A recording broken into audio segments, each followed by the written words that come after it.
آپ کے سامنے پارہ نمبر 3 میں سے سورۃ البقرہ کی آیت نمبر 261 تلاوت کی گئی ہے، جس میں اللہ پاک نے صدقہ کرنے والوں کے اجر کی فضیلت کو بیان فرمایا ہے۔ قرآن مجید کے اندر جس عمل کا بار بار ذکر کیا گیا ہے وہ ہے مسکین کو کھانا کھلانا، اور اللہ تعالیٰ نے اس چیز کو قرض کے ساتھ تشبیہ دی ہے۔ اللہ تعالیٰ نے سوال کیا، اپنے بندوں سے پوچھا کہ من ذا الذی یقرض اللہ قرضا حسنا، تم میں سے کون ہے کہ جو اللہ کو قرض حسنا دے، فیضاعف لہ اضعافا کثیرۃ، کہ اللہ تبارک و تعالیٰ پھر تمہارے اس صدقے کو کئی گنا تک بڑھا کے تمہیں واپس لٹائے گا۔ یہ اللہ کی کرم نوازی ہے کہ اس نے صدقے کو قرض کے ساتھ تشبیہ دے کے بیان فرمایا ہے، حالانکہ حقیقت یہ ہے کہ ہر چیز کا مالک اللہ تعالیٰ خود ہے۔ اس نے ہمیں جسم عطا کیا، ہمیں صحت عطا کی، ہمیں نعمتوں سے نوازا، ہمیں مال و دولت عطا کیے، تو اللہ تبارک و تعالیٰ نے ہمیں صدقے کی ترغیب اس طرح دلائی ہے کہ میرے بندو، جس طرح ایک مقروض کے اوپر قرض خواہ کا قرضہ لٹانا واجب ہوتا ہے، اسی طرح تمہارے رب کی ذات کے اوپر تمہارے صدقوں کا ثواب تمہیں لٹانا واجب ہی کر دیا گیا۔ اللہ تعالیٰ نے یہ چیز بیان فرمائی ہے مثال دے کے کہ مثل الذین ينفقون اموالهم فی سبیل اللہ، مثال ان لوگوں کی کہ جو اللہ کی راہ میں اپنا مال خرچ کرتے ہیں، کمثل حبۃ، اس صدقے کی مثال اس دانے کی مانند ہے، انبتت سبع سنابل، جو دانہ 7 بالیاں پیدا کرتا ہے، 7 چھٹے اگاتا ہے، فی کل سنبلۃ 100 حبہ، اور ہر بالی کے اندر 100 دانہ ہوتا ہے۔ زمین میں جب گندم کا دانہ بویا جاتا ہے تو ایک دانے سے 7 چھٹے پیدا ہوتے ہیں۔ تو اللہ پاک فرماتا ہے کہ جو شخص میری راہ میں صدقہ کرتا ہے اس کی مثال اس دانے کی مانند ہے جس نے 7 چھٹے پیدا کیے اور ہر چھٹے کے اندر 100 دانہ موجود ہوتا ہے۔ اللہ تعالیٰ نے آگے ارشاد فرمایا واللہ یضاعف لمن یشاء، اور اللہ تعالیٰ جس کے لیے چاہتا ہے اس ثواب کو اور زیادہ کر دیتا ہے۔ یہ 700 گنا تک ثواب کوئی آخری حد نہیں، اللہ اگر چاہے تو اس سے بھی زیادہ ثواب اپنے بندے کو عطا فرماتا ہے۔ واللہ واسع علیم، اللہ وسعت والا اور علم والا ہے۔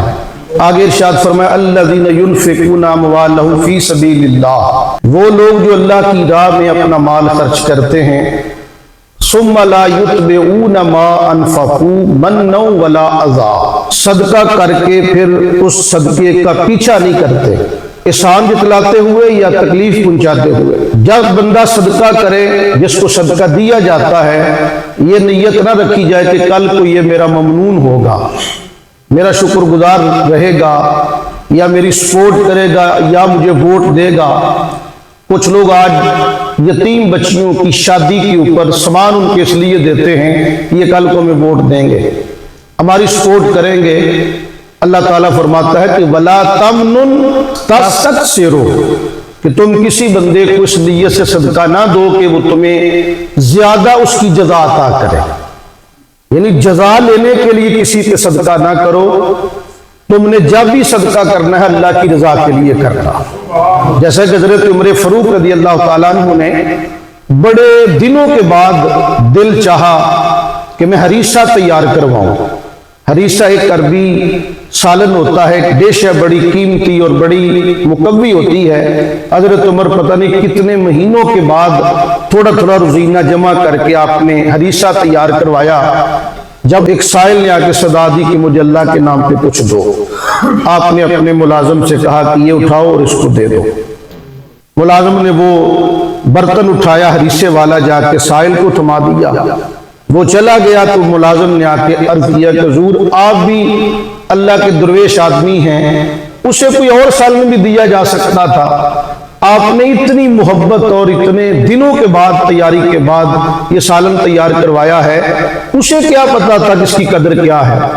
تو حضرت عمر نے فرمایا کہ اسے نہیں پتا کہ اس کی قدر کیا ہے، جس کے نام پہ دیا ہے اسے تو قدر کا پتا ہے نا۔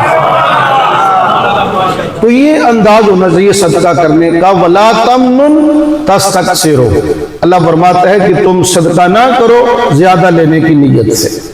اللہ سے رضا حاصل کرنے کی نیت ہو تو جو آدمی صدقہ کر کے صدقے کا پھر پیچھا نہیں کرتا، سائل کی دل آزاری نہیں کرتا، اس سے جزا کا مطالبہ دل میں نہیں رکھتا، تو اللہ فرماتا ہے ان بندوں کی مثال کیا ہے کہ لَهُمْ أَجْرُهُمْ عِنْدَ رَبِّهِمْ، ان کا اجر ان کے رب کے ہاں ہے۔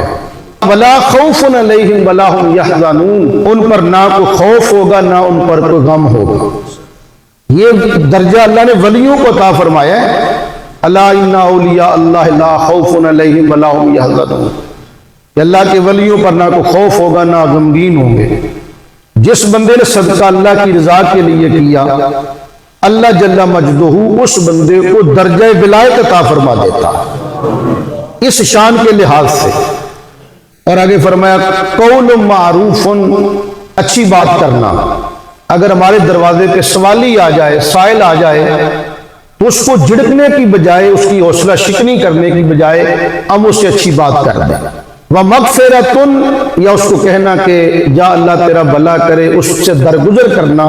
حضرت امام حسن فرماتے ہیں، اپنے نانا جان کی روایت کرتے ہیں حضرت امام حسن رضی اللہ تعالیٰ عنہ، فرماتے ہیں اگر سائل گھوڑے پر بیٹھ کر بھی آئے نا تو تم اس کو بھی خالی نہ موڑو۔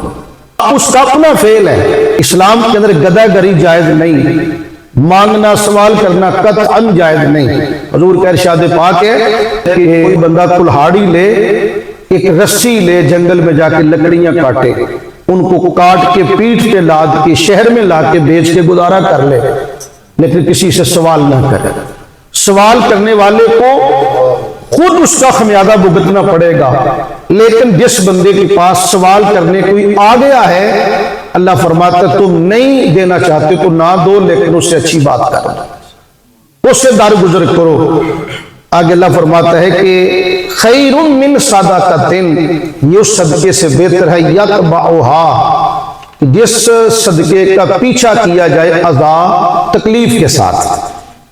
کسی بندے کا دل توڑنا، اس کو احسان جتلانا، بہتر ہے کہ آپ صدقہ نہ ہی کریں، اس کو کہہ دیں کہ اللہ تیرا بھلا کرے، اس سے درگزر کر لیں۔ واللہ غنی حلیم، اللہ نے اپنی دو صفتیں بیان فرمائی، فرمایا کہ تمہارا رب غنی بھی ہے اور تمہارا رب حلیم بھی ہے۔ غنی کا معنی بے نیاز، دولتوں کا مالک۔ اللہ فرماتا ہے کہ تم کتنی کوتاہیاں کرتے ہو، میں پھر بھی تمہیں رزق نہیں عطا کرتا، تبھی میں نے تم سے نعمتوں کا دروازہ بند کیا ہو۔ اگر تمہارا رب حلیم ہے تو تمہیں بھی بردباری کا مظاہرہ کرنا چاہیے۔ حضرت ابراہیم علیہ السلام، آپ کی یہ خوبی تھی کہ آپ کبھی بھی بغیر مہمان کے کھانا نہیں کھاتے تھے۔ ایک دن مہمان کوئی نہیں، آپ اپنے دروازے پہ بیٹھ گئے اور انتظار کر رہے ہیں کہ کوئی آئے مہمان کو اس کے ساتھ بیٹھ کے کھانا کھاؤں۔ ایک شخص آیا، تقریباً اس کی عمر 80 برس تھی۔ آپ نے اس کو بلا کے اندر بٹھا کے کھانا سامنے رکھا۔ اس نے کھانا شروع کرنے سے پہلے اپنے بت کا نام لیا۔ حضرت ابراہیم علیہ السلام حنیفہ کا لقب پانے والے مواحد اللہ کے سچے ستھرے پیغمبر تھے۔ جب اپنے رب کے شریک کا نام اس مشرک کی زبان سے سنا، خون کھولنے لگا، آپ نے کھانا چھین لیا۔ فرمایا چلا جا میرے دسترخوان سے، تیرے لیے ایک لقمہ بھی میسر نہیں، تو میرے رب کا منکر ہے۔ جب وہ چلا گیا مشرک، اللہ نے حضرت ابراہیم پہ وحی نازل فرمائی، فرمایا ابراہیم 80 سال اس کی عمر ہو چکی ہے، اس مشرک کی آج تک میں نے اس کا رزق بند نہیں کیا، تم نے اس کو اپنے دسترخوان سے اٹھا کیوں دیا؟ جاؤ جا کے اس کو واپس بلاؤ۔ اسے جا کے بلا کے ابراہیم جب واپس لائے، پہلے اس نے انکار کرنا چاہا کہ میں نہیں آؤں گا۔ حضرت ابراہیم نے اس کو واپس لا کے دسترخوان پہ بٹھایا اور فرمایا کہ میرے رب کا حکم ہے ابراہیم، میں نے 80 سال تک اس کے شرک کے باوجود بھی اس کی روزی بند نہیں کی، تو نے آج اس کو اپنے دسترخوان سے اٹھایا کیوں ہے؟ وہ مشرک اللہ کی اس غفاری پر اتنا متاثر ہوتا ہے کہ کلمہ پڑھ کے ابراہیم کے دین میں داخل ہو جاتا ہے۔ اللہ فرماتا ہے یا ایھا الذین آمنوا، اے ایمان والو، لا تبطلوا صدقاتکم، اپنے صدقے ضائع نہ کرو، بالمن والاذی، احسان جتلا کے اور تکلیف پہنچا کے۔ اللہ فرماتا ہے کالذین ینفقون ما لہ رئاء الناس، جو بندہ صدقہ کر کے احسان جتلاتا ہے، کسی کو تکلیف پہنچاتا ہے، اس کی مثال اس شخص کی طرح ہے کہ جو اپنا مال خرچ کرتا ہے لوگوں کو دکھانے کے لیے۔ لوگوں کو دکھلاوے کے لیے مال خرچ کرنا بڑا آسان ہے۔ آج ہماری شادی اور بیاہ کے انداز یہ ہیں کہ 25-25 کروڑ روپیہ، 5-5 ہزار کے نوٹ اور ڈالر اڑائے جاتے ہیں شادی بیاہ کے موقع پر۔ پیچھے ریزن کیا ہے؟ ریاکاری، دکھلاوا، اپنی بلے بلے بنانا۔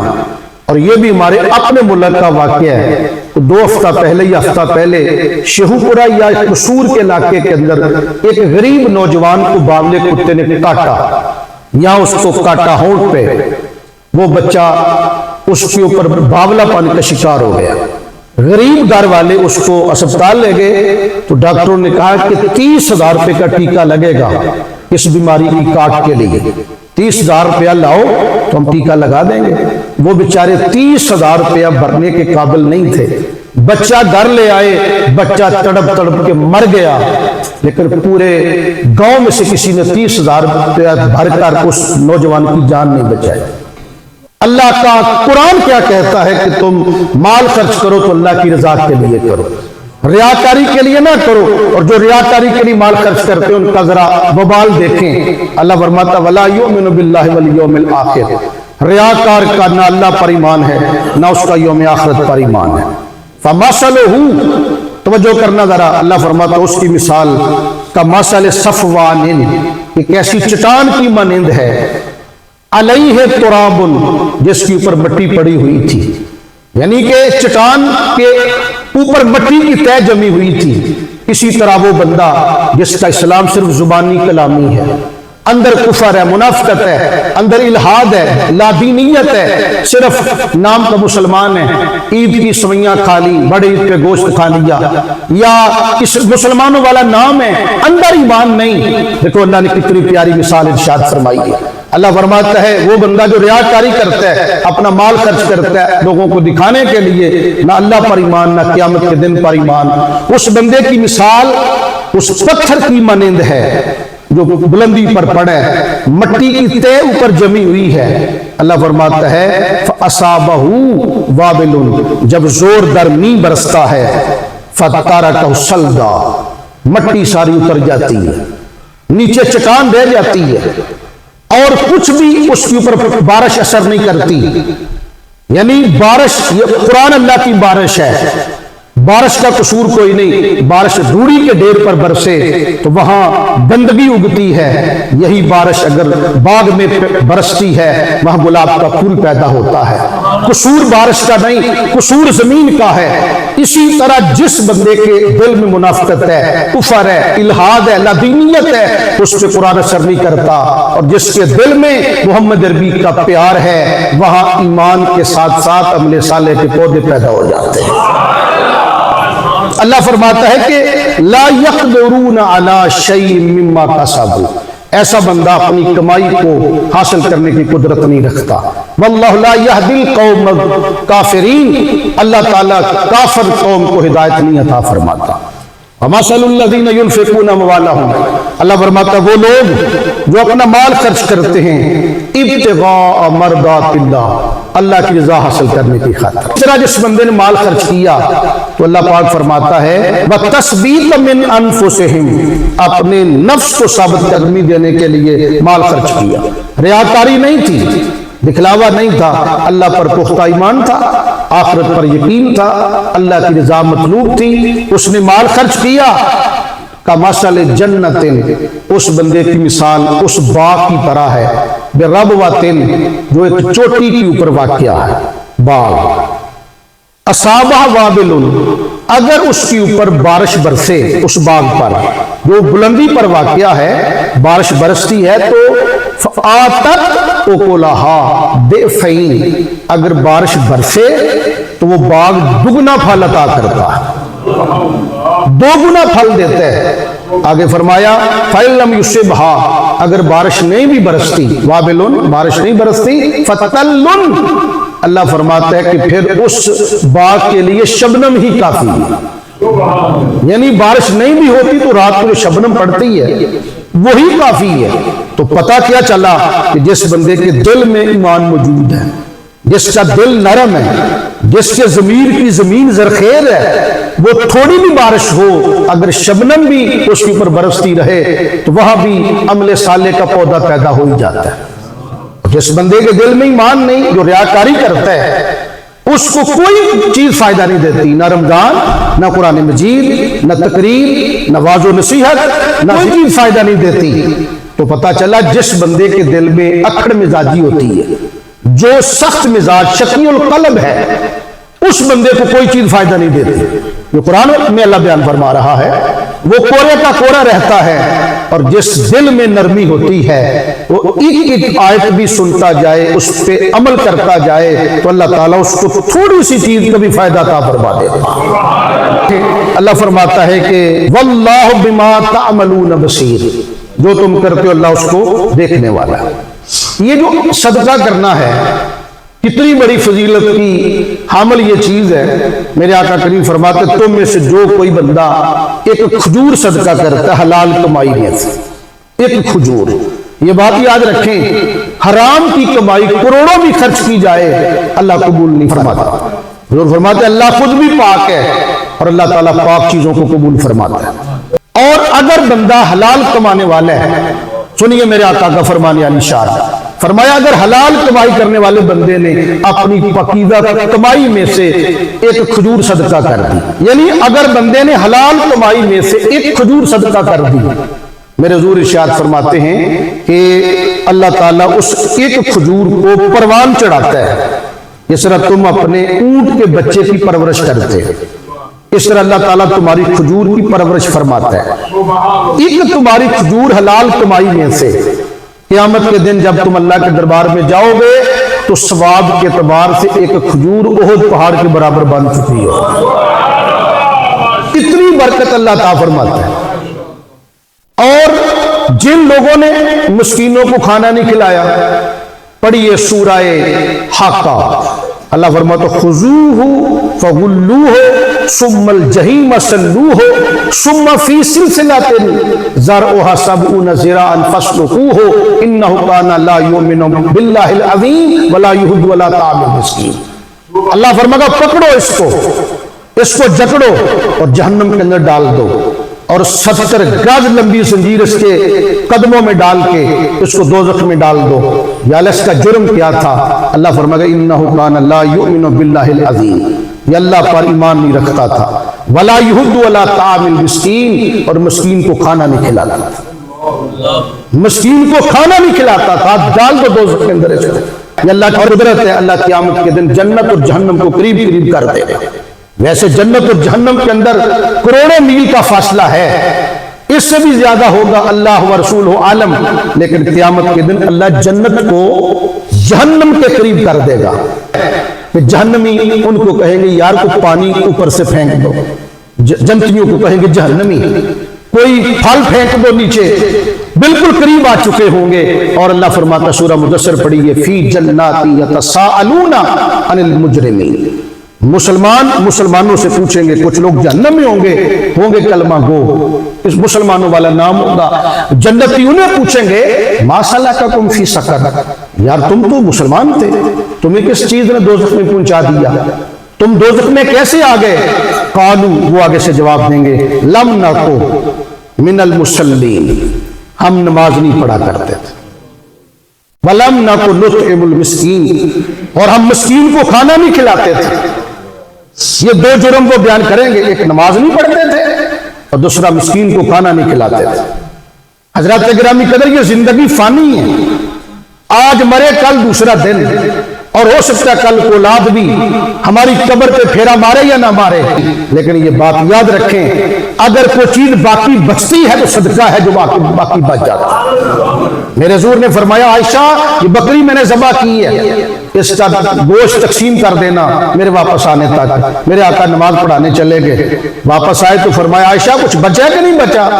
حضرت عائشہ صدیقہ نے عرض کیا حضور ایک دستی کے سوا کچھ نہیں بچا۔ حضور دستی پسند کیا کرتے تو وہ آپ نے رکھ لی، حضرت عائشہ صدیقہ نے حضور کے لیے، باقی بانٹ دی، صدقہ کر دی۔ تو عرض کیا حضور ایک دستی کے سوا کچھ نہیں بچا، تو میرے آقا مسکرا کے فرماتے عائشہ جو گھر کھائیں گے دستی وہی نہیں بچی، جو صدقہ کی وہ ساری بچ ہی تو گئی اللہ کی راہ پر۔ سورہ قلم میں اللہ بیان فرماتا ہے، ایک باغ کی مثال دیتا ہے۔ یمن کے علاقے کے اندر باغ تھا، صنعا کے قریب ایک باغ تھا، نیک آدمی تھا، بڑا صالح متقی پرہیزگار۔ وہ جب اپنا پھل چنتا تھا تو اسی وقت وہ اپنے باغ کا عشر ادا کر دیا کرتا تھا۔ اللہ فرماتا ہے کلوا من ثمرہ اذا اثمر، جب تمہارے باغ پھل دیں تو اس پھل میں سے خود بھی کھاؤ، وآتوا حقہ یوم حصادہ، اور کٹائی والے دن اپنے کھیت میں سے اپنے باغ میں سے مسکینوں کا حق بھی تم ادا کر دو۔ عشر کی مقدار یہ ہے، جو زمینیں برانی ہوتی ہیں وہاں پر جو عشر ہوتا ہے وہ ہے 10واں حصہ، اور جن کھیتوں اور باغوں کو پانی خود لگایا جاتا ہے اس کا حصہ 20واں، یہ عشر کی مقدار ہے۔ جو برانی زمینیں ہوتی ہیں بارش کے اوپر جن کا دار و مدار ہوتا ہے ان کا 10واں حصہ پیداوار کا، اور جن کو خود پانی لگایا جاتا ہے ٹیوب ویل سے، نہر سے وغیرہ وغیرہ، ان کا کتنا حصہ ہے 20واں۔ تو اللہ نے اس عشر کا حکم دے دیا سورہ نام کے اندر، اور کٹائی والے دن تم ان کا حصہ ادا کر دو۔ وہ جو باغ یمن میں تھا اس کا مالک بڑا پرہیزگار تھا، وہ جب پھل کی چنائی کرواتا تو وہیں پر مسکینوں کو ان کا حصہ دے دیتا۔ بندہ فوت ہو گیا، اس کے 3 بیٹے تھے، بیٹے بڑے سیانے بن گئے، انہوں نے کہا اب ہماری فیملی بڑھ گئی ہے، ہمارا ابا تو ویسے درویش آدمی تھا، مسکینوں کو پھل دے دیتا تھا، اب اس طرح کرو کہ لا يدخلن اليوم علیکم مسکین، آج کوئی مسکین قریب نہ آئے۔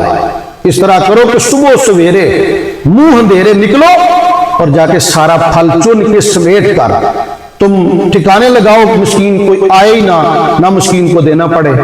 وہ نکلے رات کو اندھیرے کے اندر نکلتے ہیں، جب باغ میں پہنچے تو اللہ فرماتا فطاف علیہ طائف من ربک وہم نائمون، تیرے رب کی طرف سے ایک طواف کرنے والی چیز آئی اور طواف کر گئی۔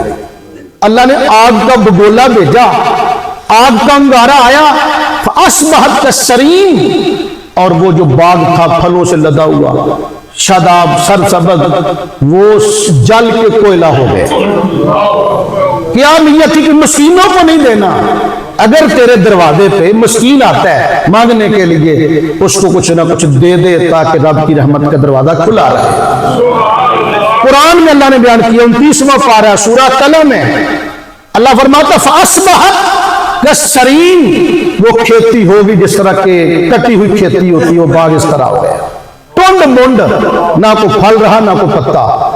وہ جب وہاں پہنچے تو کہنے لگے کہ یہ تو باغ ہی کسی اور کا ہے، یہ تمہارا باغ ہے ہی نہیں، ہم رستہ بھول گئے ہیں۔